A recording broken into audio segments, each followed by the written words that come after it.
ಯಾಕೋ ನೆನ್ನೆ ತುಂಬಾ ಬೇಜಾರಾಗೋಯ್ತು. ಯಾಕೆ ಅಂತೀರಾ, ನಮ್ಮ ಯಜಮಾನ್ರು ಇವಳು ದೊಡ್ಡ ಹುಚ್ಚಿ ಆಗ್ಬಿಟ್ಟವಳೆ, ಇದೊಂದು ಹುಚ್ಚಾಗ್ಬಿಟ್ಟೈತೆ ಅಂತ. ಏನಕ್ಕೋಸ್ಕರ ಅಂದರೆ, ನಾನು ಟೈಪ್ಯಾಡ್ ಎತ್ಕೊಂಡು ಫೋನ್ ಎತ್ಕೊಂಡು ವೀಡಿಯೋ ಮಾಡೋಕ್ಕೆ ಹೋದರೆ ಸಾಕು, ಇವಳಿಗಿದೇ ಹುಚ್ಚಾಗ್ಬಿಟ್ಟೈತೆ ಅಂತಾರೆ. ಆದರೆ ಯೂಟ್ಯೂಬ್ ಮಾಡಿ ಮಾಡಿ ಏನು ಸಂಪಾದನೆ ಮಾಡಿಬಿಟ್ಟಿದ್ಯಾ, ಏನು ಮಾಡಿದ್ಯಾ, ಮಾಡಿದ್ದೇ ವರ್ಷ ಆಯಿತು ಅಂತಾರೆ. ಆದರೆ ವರ್ಷ ಆಗಲಿ, 2 ವರ್ಷ ಆಗಲಿ, 3 ವರ್ಷ ಆಗಲಿ, ನಾನು ವೀಡಿಯೋ ಮಾಡೋದು ಮಾತ್ರ ಬಿಡಲ್ಲ. ಆದರೆ ಡೈಲಿ ಮಾಡ್ತಾ ಇಲ್ಲ. ಟೈಮ್ ಯಾವಾಗ ಸಿಗುತ್ತೋ, ಯಾವಾಗ ಮಾಡಬೇಕು ಅನಿಸುತ್ತೋ ಆವಾಗ ಮಾಡೇ ಮಾಡ್ತೀನಿ. ದಿನ ಮಾಡೋಣ ಅಂದ್ಕೊತೀನಿ. ಯಾವುದನ್ನು ಒಂದು ಮನಸ್ಸಿಗೆ ಬೇಜಾರಾಗೋ ವಿಷಯ ಗೊತ್ತಾದರೆ, ತಲೆಗೆ ಗೊತ್ತಾದರೆ ವೀಡಿಯೋ ಮಾಡೋಕ್ಕೆ ಮನಸ್ಸು ಬರಲ್ಲ. ಆದ್ರೂ ಎಷ್ಟೇ ಕಷ್ಟ ಇರಲಿ, ಮನಸ್ಸಿಗೆ ಬೇಜಾರಾದ್ರೂ ಒಂದು ವಾರ ಬಿಟ್ಕೊಂಡು ಮತ್ತೆ ನಾನು ಸ್ಟಾರ್ಟ್ ಮಾಡ್ತೀನಿ.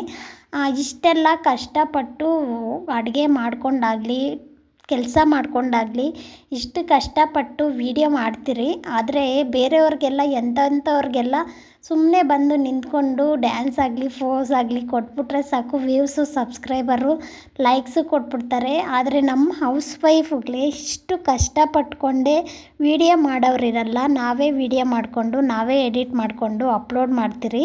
ಇಷ್ಟು ಕಷ್ಟಪಡೋರಿಗೆ ಮಾತ್ರ ಯಾಕೆ ಲೈಕ್ ಕೊಡಲ್ಲ, ಯಾಕೆ ಸಬ್ಸ್ಕ್ರೈಬರ್ ಆಗಲ್ಲ, ಯಾಕೆ ಸಪೋರ್ಟ್ ಮಾಡಲ್ಲ ಅಂತಲೇ ಅರ್ಥ ಆಗ್ತಾಯಿಲ್ಲ. ಏನೂ ಇಲ್ಲ, ಬೆಳಗ್ಗೆ ಎದ್ದು ಎಷ್ಟು ಕೆಲಸ ಇರುತ್ತೆ ಗೊತ್ತಾ, ಆ ಕೆಲಸದಲ್ಲೇ ಮಾಡ್ಕೊಂಡೇ ವೀಡಿಯೋ ಮಾಡ್ತೀರಿ. ಯಾಕಂದರೆ ಲೈಕ್ ಬರಲ್ಲ ಗೊತ್ತೇ ಇಲ್ಲ.